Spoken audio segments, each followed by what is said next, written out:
નમસ્કાર, પંચાયત સમાચાર 24 માં આપનું સ્વાગત છે।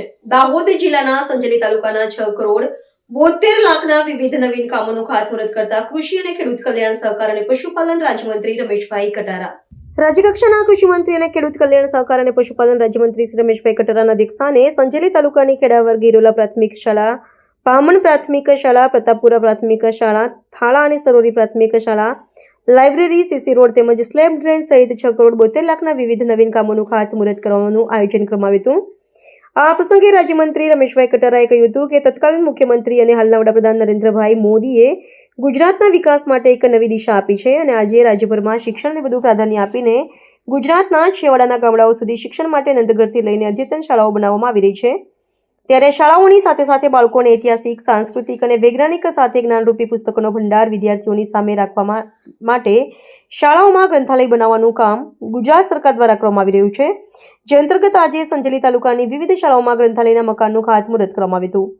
વધુમાં મંત્રીશ્રીએ કહ્યું હતું કે કેન્દ્ર સરકાર અને રાજ્ય સરકારના સહિયારા પ્રયાસો તેમજ દેશના વડાપ્રધાન અને ગુજરાતના મુખ્યમંત્રીના નેતૃત્વ હેઠળ ડબલ એન્જિનની સરકારના માધ્યમ દ્વારા અનેકવિધ યોજનાઓ દ્વારા ગુજરાતને જે વણથંભી વિકાસ યાત્રા આરંભી છે તેનાથી ગુજરાત વધુને વધુ સમૃદ્ધ બનશે।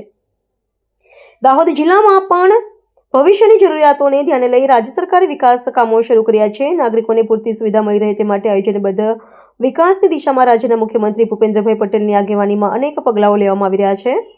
રાજ્યના શહેરી અને ગ્રામ્ય વિસ્તારોમાં ગરીબ અને જરૂરિયાતમંદ કુટુંબોને પાયાની સુવિધાઓ, પાણી, રસ્તા, શિક્ષણ, આરોગ્ય, આવાસો અને સ્વચ્છતા જેવી અનેક આંતરમાળખાકીય સવલતો ગુજરાતના શહેરો અને ગામડા સુધી પહોંચાડવાની વિશેષ કાળજી લેવાઈ રહી છે। સાથે ઉમેર્યું હતું કે વર્તમાન સરકાર ગામડાઓના સર્વાંગી વિકાસ માટે કટિબદ્ધ છે। ગ્રામ્ય વિસ્તારમાં વિકાસની ખૂટતી કડી પૂર્ણ કરવા માટે રાજ્ય સરકાર હરમેશ તત્પર છે। એટલું જ નહીં, આજે લોકાંક્ષાઓ પરિપૂર્ણ કરવામાં આવી રહી છે। આ પ્રસંગે અગ્રણી શ્રી શંકરભાઈ અમલિયાર, તાલુકા પ્રમુખ શ્રી, જિલ્લા પંચાયતના સભ્યશ્રીઓ, સરપંચશ્રીઓ, આગેવાનો, વડીલો, અન્ય પદાધિકારીઓ, તાલુકા અને જિલ્લા વહીવટીતંત્રના અધિકારીઓ, કર્મચારીઓ સહિત ગ્રામજનો ઉપસ્થિત રહ્યા હતા।